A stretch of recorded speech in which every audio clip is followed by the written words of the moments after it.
ओ भगवते वासुदेवाय नमः. राधे राधे. नमस्कार यूट्यूब फॅमिली, आपल्या यूट्यूब चॅनल मध्ये आपले सहर्ष स्वागत आहे. कसे आहात मग सगळे? मजेतच असाल ना?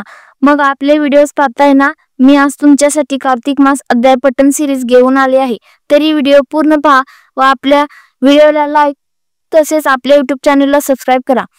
नमो भगवते वासुदेवाय. अध्याय 26. श्रीकृष्ण म्हणतात, पूर्वी अवंती नगरामध्ये कोणी धनेश्वर नावाचा ब्राह्मण होता.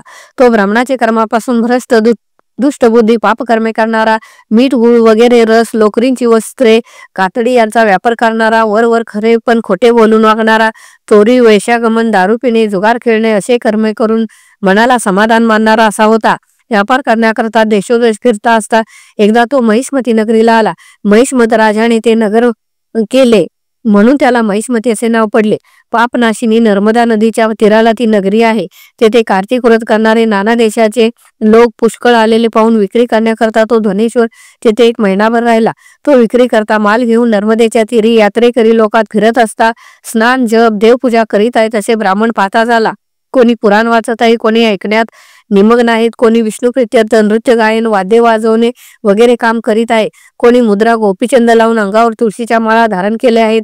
असे जिकडे तिकडे पाहून त्या धनेश्वराला मोठी मौज वाटली. याप्रमाणे नित्य हिंडत असता त्या वैष्णव लोकांचे दर्शन, भेट, भाषण, विष्णूचे नामश्रवण याचा लाभ होता. असा 1 महिना तेथे असता त्याने विष्णू भक्त कार्तिक व्रताचे उद्यापन करीत आहेत व हरिजागर करीत आहेत असे पाहिले. पौर्णिमेच्या दिवशी व्रत करणारे लोक ब्राह्मण व गायी यांची पूजा करून ब्राह्मणांना भोजन व दक्षिणा देत आहेत. सूर्यास्तासमयी त्रिपुरारी शंकरा प्रित्यर्थ दीपोत्सव करीत आहेत असे पाहिले. त्या कार्तिक महिन्यातील पौर्णिमा तिथीला शंकरांनी त्रिपुराला जाळे म्हणून त्या दिवशी भक्त मोठा दीपोत्सव करतात. जो मजेमध्ये व शंकरामध्ये भेद समजतो त्याची सर्व पुण्यकर्मे निष्फळ होतात. याप्रमाणे सर्व पुण्यकर्मे चालली आहेत असे पाहत पाहत तो धनेश्वर व्यापाराकरता फिरत होता. इतक्यात एक कृष्ण सर्प त्याला चावला. तेव्हा तो विव्हळ होऊन पडला.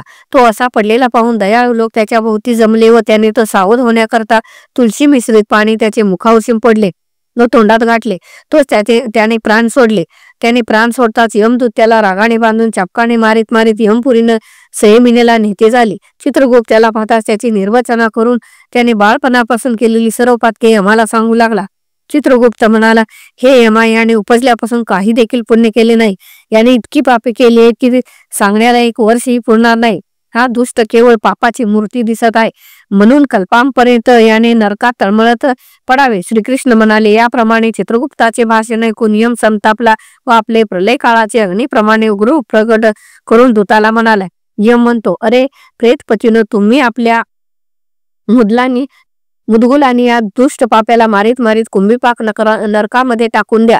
श्रीकृष्ण म्हणाले. त्या प्रेतपतीने मुदगलाने त्याचे मस्तक फोडले व ज्यामध्ये तेल कडत आहे अशा कुंभीपाकात टाकले.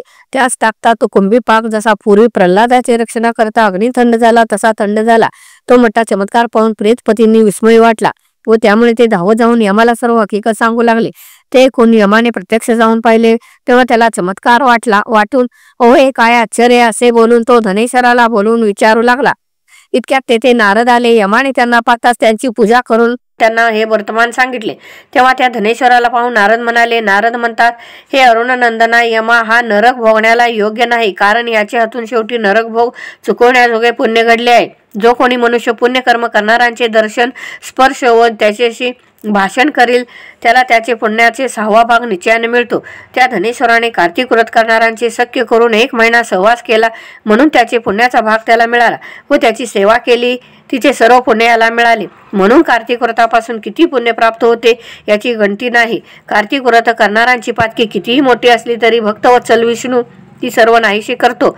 याचे मरणकाली विष्णू भक्तांनी याला तुळशीयुक्त नर्मदेच्या पाण्याने स्नान घातले व विष्णू नामाचे श्रवण करीत असता हा मेला.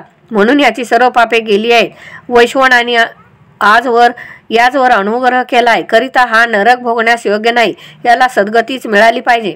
आर्ध व शुष्क पातकांनी जसा नरक भोगायला लागतो तसा पुण्यकर्माने स्वर्ग प्राप्त होतो.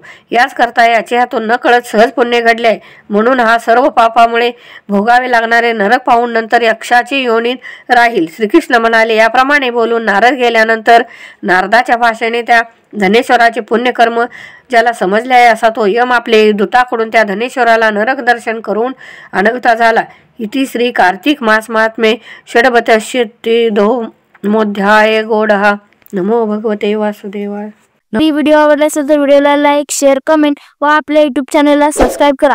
तसेच बेल आयकॉनवर क्लिक करा जेणेकरून आपल्या नवीन व्हिडिओचे नोटिफिकेशन तुम्हाला सर्वात आधी येईल। राधे राधे।